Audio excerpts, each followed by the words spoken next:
Now, our topic number 4 today is how the CSRD affects non-EU companies. If you're wondering, also there's a chapter for this, and this is what we're going to address now, which is the scope of the CSRD for non-EU entities. The EU's Corporate Sustainability Reporting Directive, or CSRD, is not limited to EU-based companies. It also applies to many non-EU entities with significant businesses activities in the EU or the European Union. Under the CSRD, non-EU companies meeting specific thresholds will be required to align with European sustainability reporting standards, ensuring consistency and transparency in how they report on ESG factors across their operations in Europe.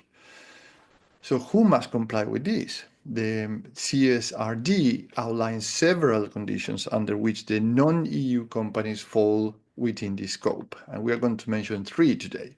One is listed on an EU-regulated market, so non-EU companies with securities, stocks, or certain type of bonds listed in the EU.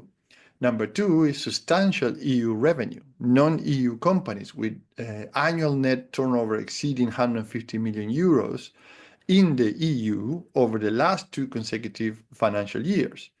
And number 3 is the EU subsidiaries or branches, companies with either an EU-based subsidiary considered large by CSRD standards, meeting certain asset revenue or employees thresholds, or an EU branch generating over 40 million in annual revenue.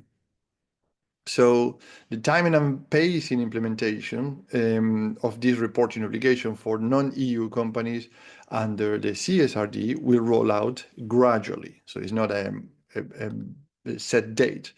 So by 2025, the large non-EU companies with EU-listed securities must report on 2024 data. By the way, so that is in a month's time, 2025. So by 2026, which is only 13 months away, certain non-EU SMEs listed on the EU market begin their disclosures.